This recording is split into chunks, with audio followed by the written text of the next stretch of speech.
Massa pushes Jensen further down the order. It's not the start that Nick Fry was looking for.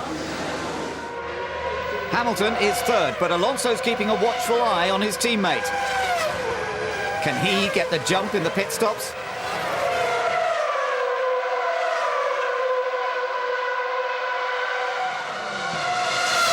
Alonso has stopped. Now Hamilton is in.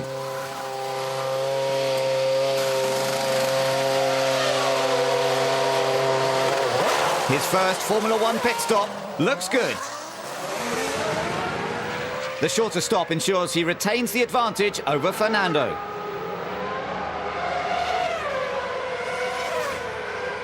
For now, at least.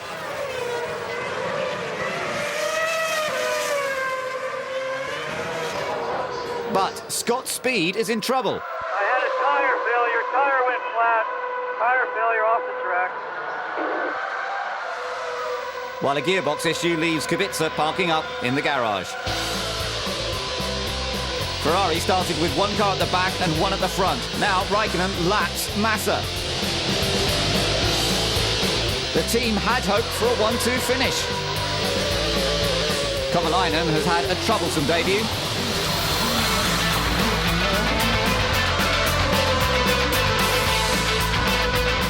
He recovers, but hands Massa 8th on a plate. Alonso stayed out 2 laps longer than Hamilton. And his patience pays off. Could Raikkonen be losing his focus alone at the front?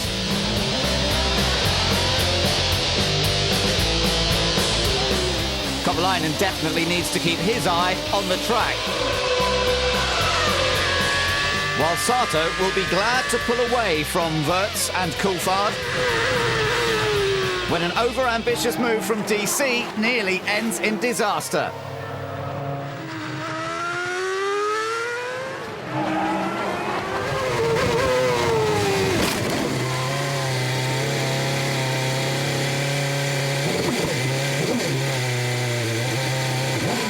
Coulthard's car was just centimetres from Wirtz's head.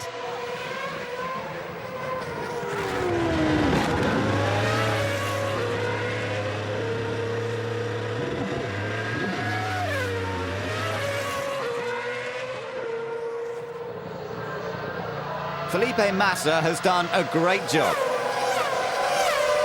He started 22nd, now he's chasing Fisichella for 5th. But time is running out. It's Kimi Raikkonen who wins the first race of the season.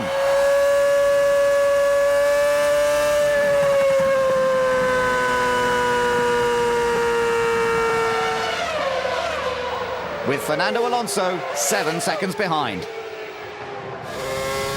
And Lewis Hamilton puts in the best performance from a rookie driver since 1996.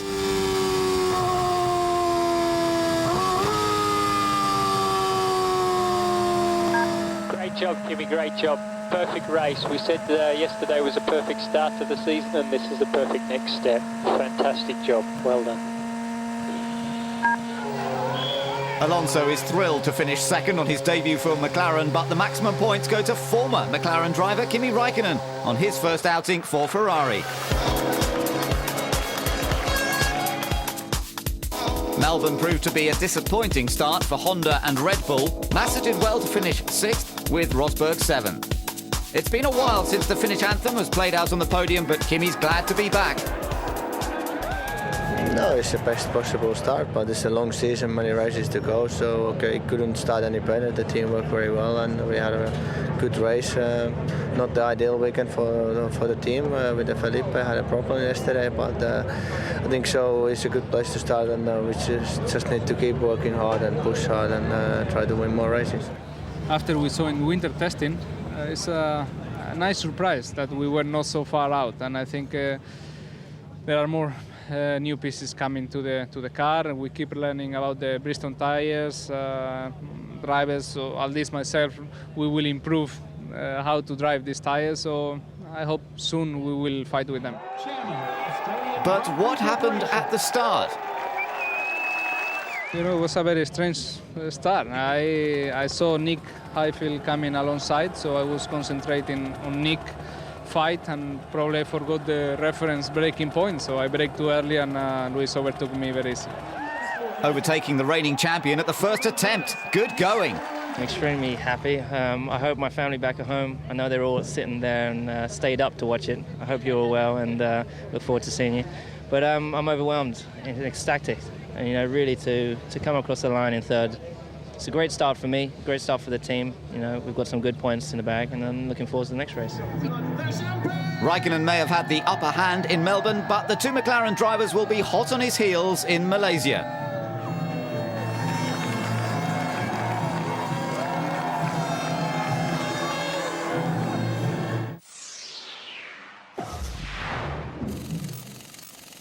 "30 years in the sport have brought much success to the Formula One team founded by Sir Frank Williams and Patrick Head. 7 drivers' titles, 9 constructors' trophies and 113 wins made the team a formidable force.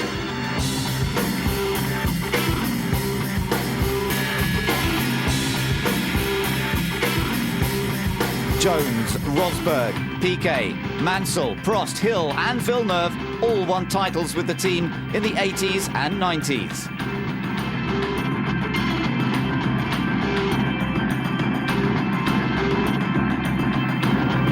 But there has been a huge slump in results in recent times. Last year was just awful. I mean, none of us could go through that again, but it was self-inflicted, but it was truly awful.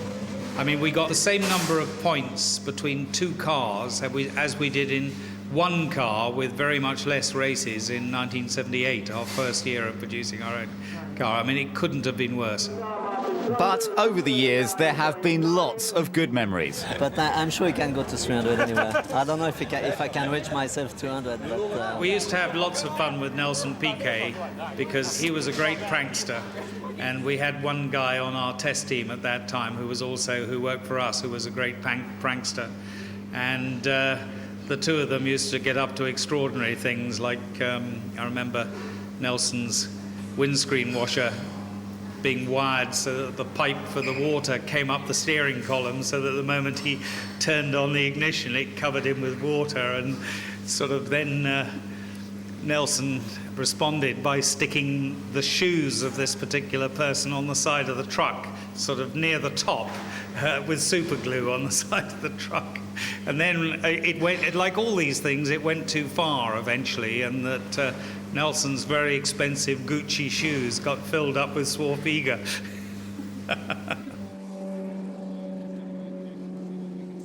How would he reflect on his time with Williams? I've had some brilliant times and worked with and alongside some wonderful people and have met some wonderful people. So I've had a brilliant career in something that I was expecting to do for 6 months to earn a bit of money to go off and do some sailing 30-something years ago, and here I am still. But what about the new generation of drivers, Nico Rosberg and Alex Wurz? There's very impressive people working at this team who have a lot of... I wasn't saying you, I was saying people working at this team, as in engineers and things like that. Frank, for example, he's very quick living. He can change his opinion very, very quickly, which is something you have to get used to also. He has a lot of experience and everything, and it's quite fascinating sometimes the way he goes about things and everything. It can really be interesting. And the same with Patrick, although Patrick I think has changed a little bit over the years, because what I heard was a fair bit worse than what it actually is now. So no, but otherwise it's good fun. Yeah, I mean, I came from McLaren, obviously also a British World Championship team, but with very different characters in the top. Then you come to Williams, and we talk from Sir Frank Williams himself as of course to everyone, he's a real special guy. You know, the aura around him when you talk to him is just something completely electrifying. Really, it is. You know, it's special, and the same is for Patrick. You know, I've known these names and figures since my childhood. Since, you know, you watch Formula One, you go karting, you go up in Formula 3, and suddenly you're there with the big. So when is that? The 1970s or what? No, 60s. 60s. Yeah, or 50s. When was it? Kennedy was still alive. Which driver stands out most for Sir Frank Williams? Alan Jones started us winning. Prost was the most skillful driver. Keke the most spectacular. Nigel stands up because there was just nothing would stop him.